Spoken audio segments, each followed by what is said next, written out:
still alive here.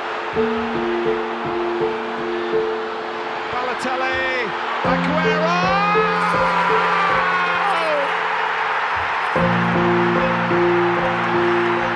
I swear you'll never see anything like this ever again. So watch it, drink it in. 2 goals in added time for Manchester City to snatch the title away from Manchester United. Stupendous! The greatest moment I've seen in Premier League football. Unbelievable!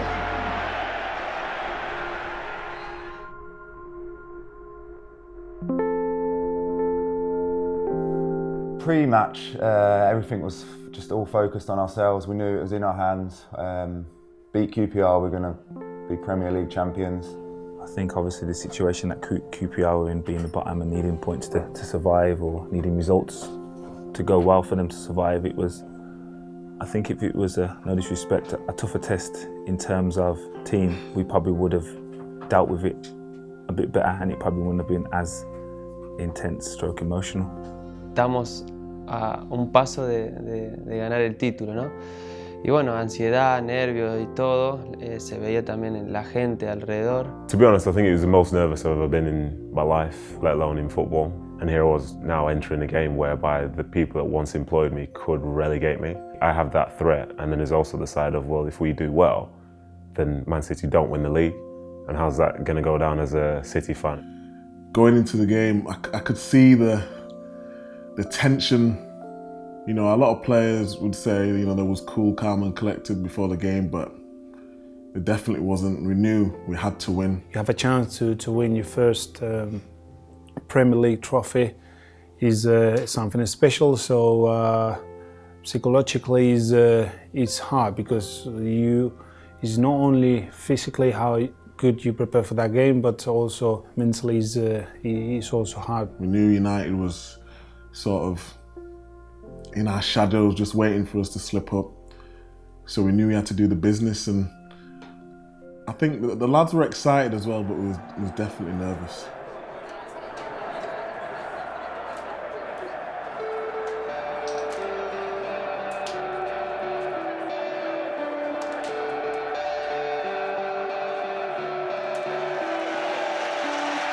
It doesn't get bigger than this. Manchester City are 90 minutes away from winning the Premier League for the first time.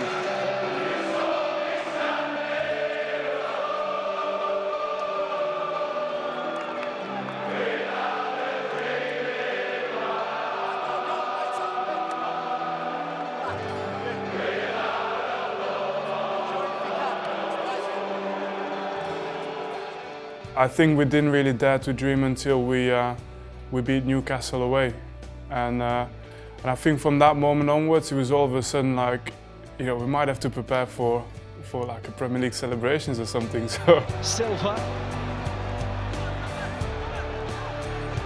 Yaya Toure into Zabaleta. Good hit. It's in. It's in. It's Pablo Zabaleta's first Premier League goal of the season.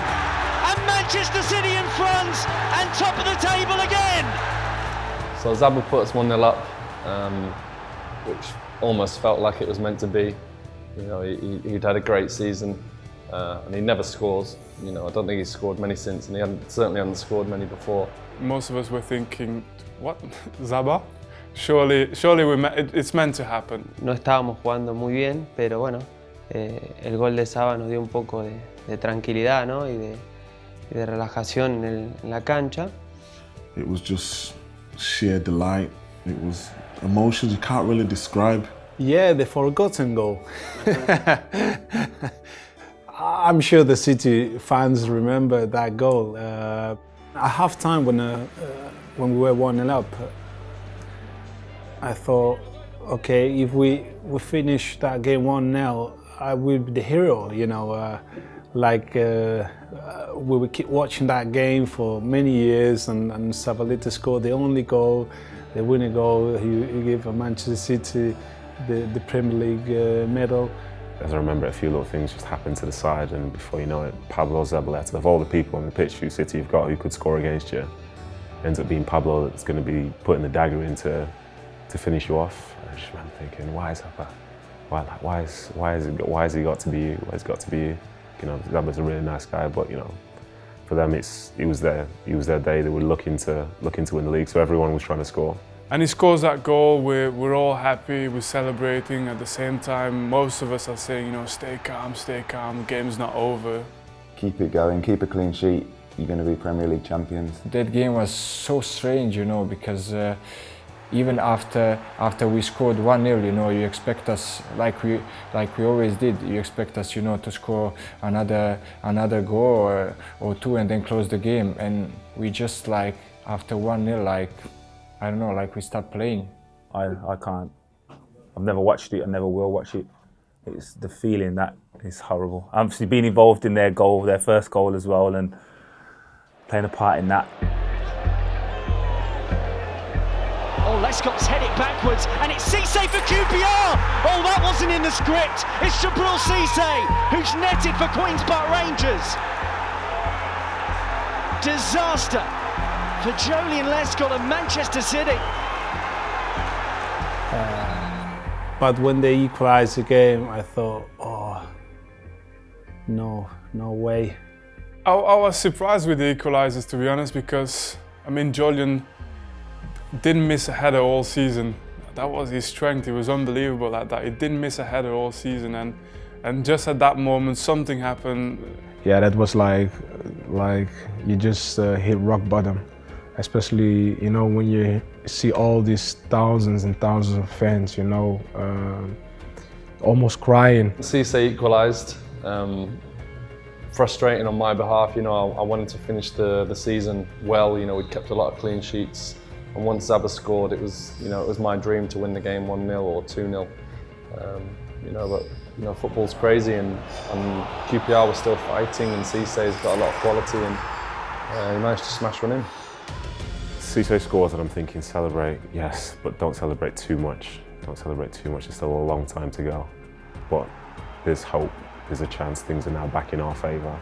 I think I started to look at the clock from that moment and started to realise that maybe it was broken because it seemed to be going on forever. When you are in the bench, you can't really do much, so I was feeling a little bit scared.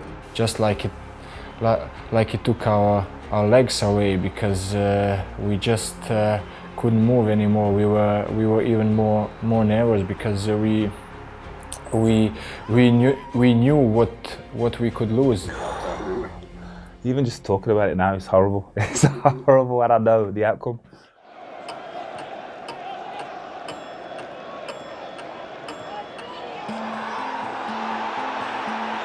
So what's Joey Barton done here?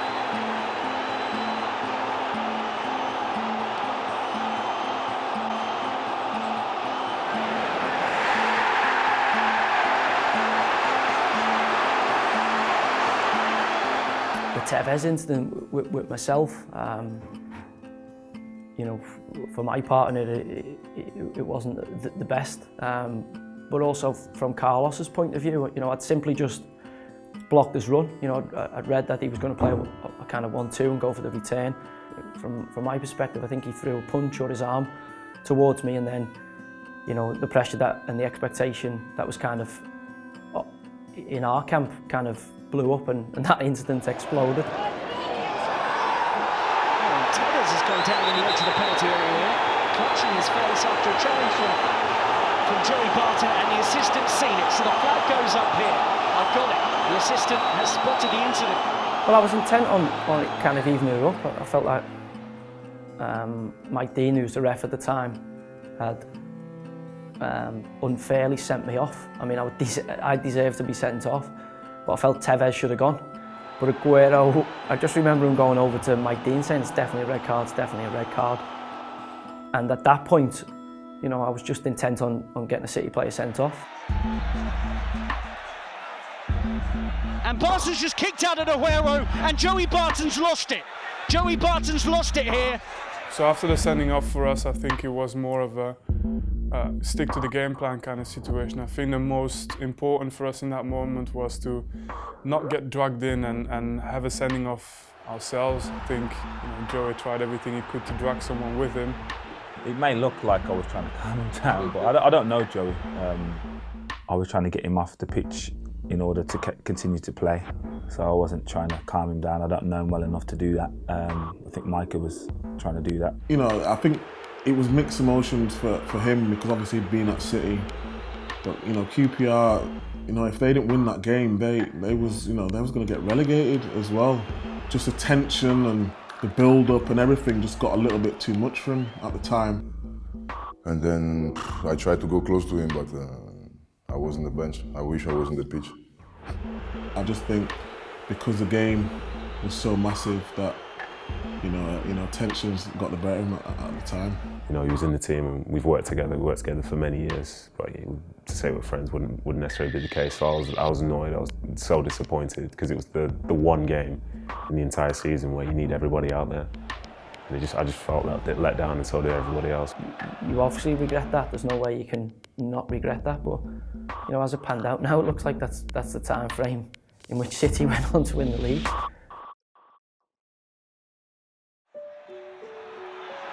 Traore always escaped the challenge of company down the left. Traore was overlapping on the right side, and I remember I was screaming to Joe Leon, "Be careful, he's quick." And I remember Gail Clichy shouting, foul him, he's quick."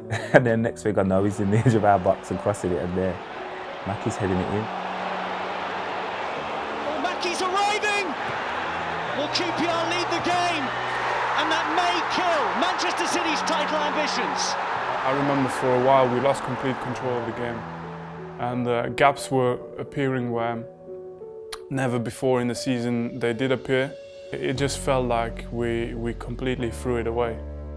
I think for 3 seconds the Etihad was like not even one noise, just QPR fans. When we went 2-1 down, obviously that's when the doubt starts to sort of set in. You sort of think, is it not going to be our day? Do we not deserve it? You start thinking, well, next season, we'll give it another go. When they scored the second goal, it was nearly curtains, really.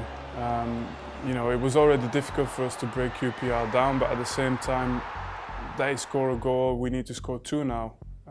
Time was running out as well. I couldn't obviously go back onto the playing pitch. I was stood on the right-hand side of the tunnel where the Sky kind of cameras were, and was watching the results come in and just seeing the frantic nature and the panic that set in. You could hear all the noise around. I could hear what both benches were saying because I was within earshot. I could just see Mancini on the side. He was, to say he was losing his mind might be an understatement. Yeah, the emotion was very high for everyone in the stadium, I think. I thought that it was impossible that we could lose the game because we deserved to win that Premier League. Mi partido en teoría no estaba haciendo del todo bien y más los nervios, la ansiedad, no me salía lo que yo quería hacer. And I would say in this game I've seen all the emotion that you can have in a football match, from the player on the pitch, from the people involved on the bench, and of course with the fans. So Gareth Barry comes off, and it was really the change that Roberto Mancini had to make. A defensive-minded midfield player makes way for Edin Dzeko. Edin had come on a couple of times in the season for me, and he always seemed to score. It seemed to be a lucky substitution, really, and Mancini, Italians, they're really superstitious, and I just had that feeling when I did come off, when Edin's replaced you, he's always scored. I remember Mancini risked everything. Put all 3 strikers in, Aguero, Balotelli and me.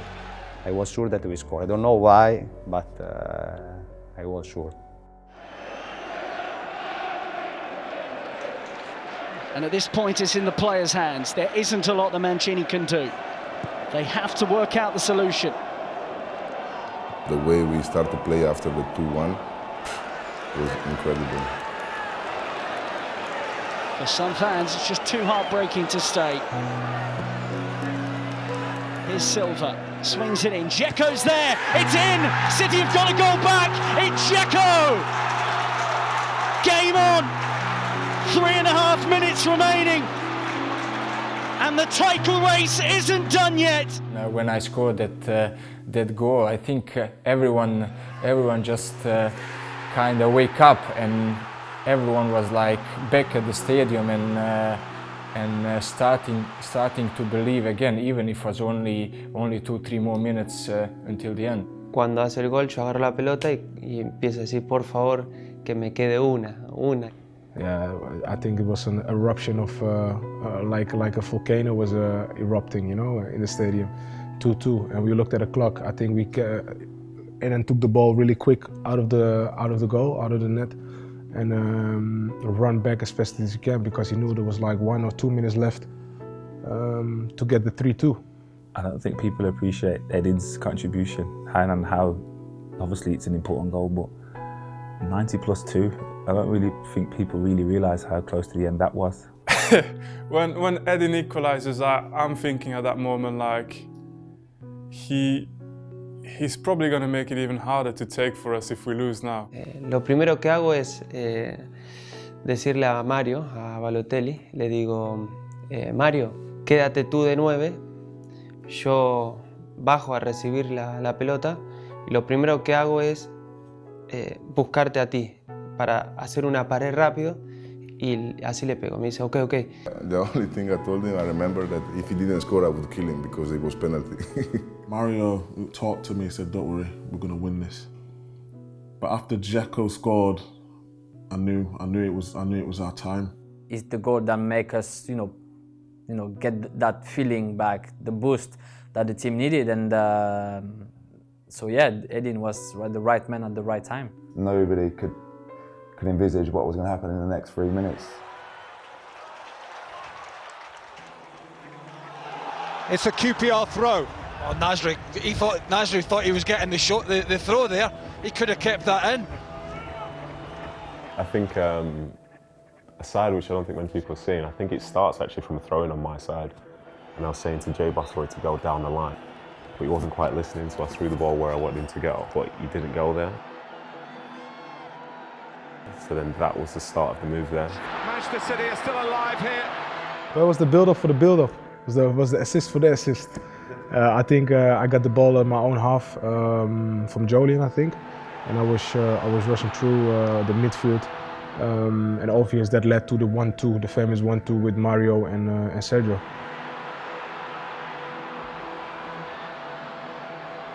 Balotelli. Mario falling to the ground, making the pass, of course. Do you know that was his only assist for City? I wouldn't have known that. Yeah, but it would fit Mario to have only 1 assist in the season, and it was in that moment. One and only, but the most important. It wasn't the best assist ever, but it was the most important one. Never mind in the season, but in the whole City's story. I love Mario. Thank you for that assist, Mario. I try to control the ball, and I have a contact from the defender, and the ball went a little bit far from my foot. I saw Sergio that was coming like this, and Vincent Kompany that was coming like that. So I thought in that half second that maybe there is gonna be a little bit space for Sergio there, and I just put the ball there, and then Sergio did everything, to be honest. Manchester City are still alive here. Balotelli, Agüero!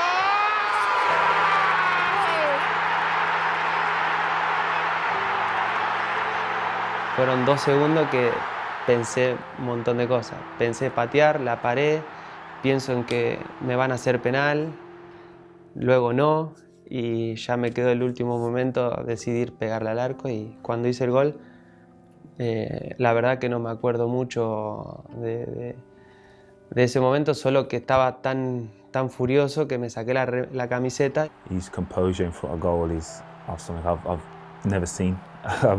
Since or before that? I just remember there being bodies everywhere, and that's why I'm not an outfield player, because I don't know if I'd have been able to deal with that situation with the way that the people involved in the build-up to the goal did. Me abrazaban, me daban besos y me decían te quiero, I love you, todo me decían. I remember when Balotelli played that ball to Agüero. First I thought the ball was maybe a little bit too short, and then then the guy attacked Agüero, and in that moment you're thinking so much about maybe Agüero could fall down, it will be the penalty. Maybe if the ball goes like 10 centimeters on the right, maybe he hit the post or something. If there's a chance to fall to any player I've ever worked with, it would be Sergio. I take a lot of pride actually out of making a dummy run to allow Kun to get in my back and get the shot off. And if you think it's all about millimeters and it's all about small margins, I take pride in that. I swear you'll never see anything like this ever again. So watch it, drink it in. I think everyone in the stadium lost it. Everyone just embraced anyone, and I don't know where I was going. I would have lapped the pitch 10 times, but you know, Gail came in my direction and we embraced. And you know, Gail's a good friend of mine and an amazing player, and I just didn't want to let him go. He gave me so much power, you know, in the hug. I gave him as much as I could. And it's one of those moments that will be in your head forever, not because you've won the league, but because you've done something with a group of players and you've been fighting from first day in pre-season to the last kick of the game. You know, it was purely a moment of joy that we all share all together, and you know, with all the fans. So at that specific second, everyone in the stadium has the same feeling, and it's something that you can't really describe.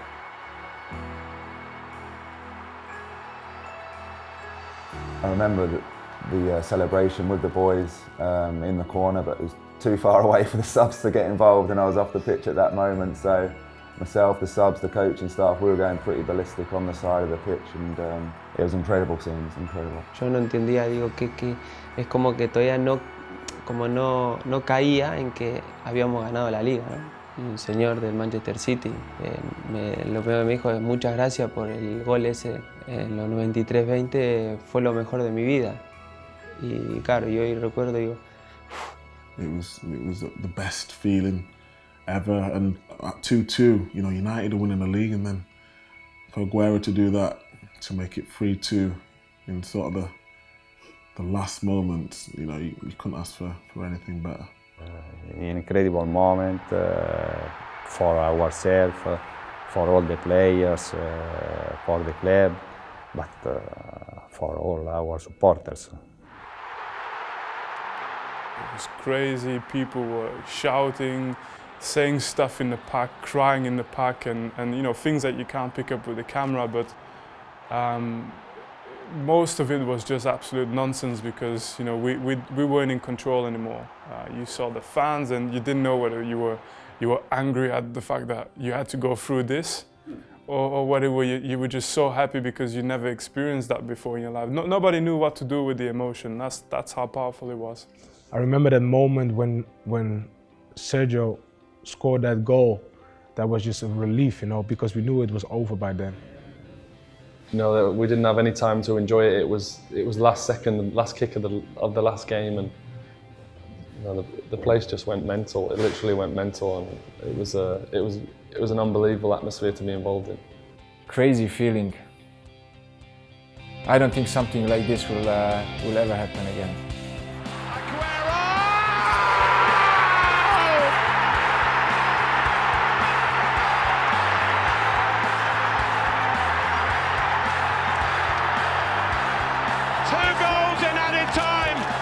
Manchester City to snatch the title away from Manchester United.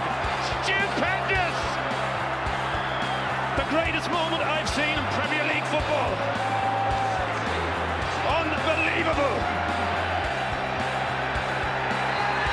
Manchester City champions!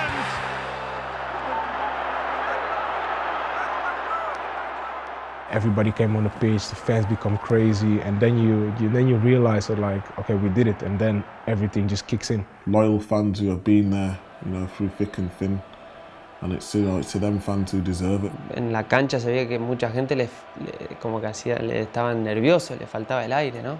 I start to understand how important was for the people during the match. Fans from the stands, jumping. People crying, Mancini also running everywhere, so it was a special moment. I think everyone knows where they were. I think everyone knows what was going on. You know, we can't forget that it was Man United as well that we were fighting for the title with. The blue moon has risen. Just like a dream in their hearts, City are champions, and they did it in the most staggering fashion. Usually dressing room displays and stuff, it looked like there was about 100 people in there. I remember just skipping out to the gym quickly and, you know, just taking a minute to myself just to realize what had happened, but it was absolute madness. There was like 3 or 4 of us lads that needed to compose ourselves and go and spend time on your own just to really take in what has just happened and what you've achieved. For me, that was a really special moment, you know, looking to each other's eyes and said, like, we really did it. You know, we're part of the history now, not only in the Premier League, but also at this club, and that for me was very special. Those faces after the game in the dressing room, it was kind of a relief, but also, wow, what have we done? How we've done it, and I love those pictures.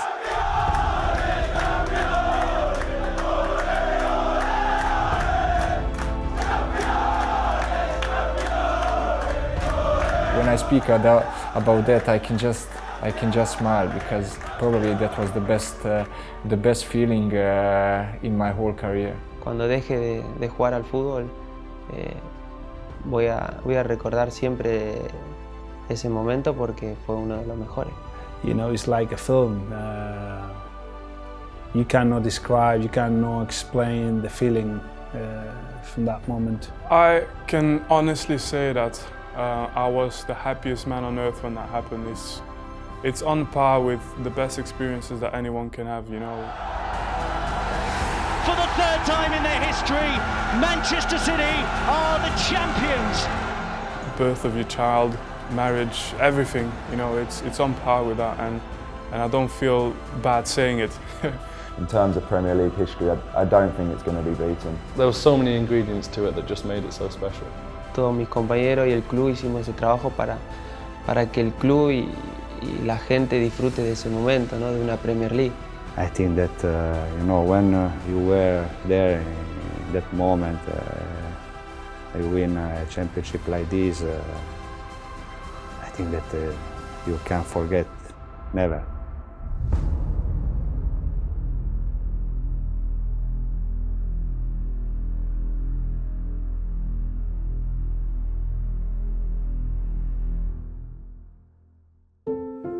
Chappy, you still speak English, I don't understand sometimes. So what did you say? Did they score the equaliser? They equalised before Joy got sent off. And then they scored again with 10 men? They did indeed. Oh, shambles. Was that in the shower?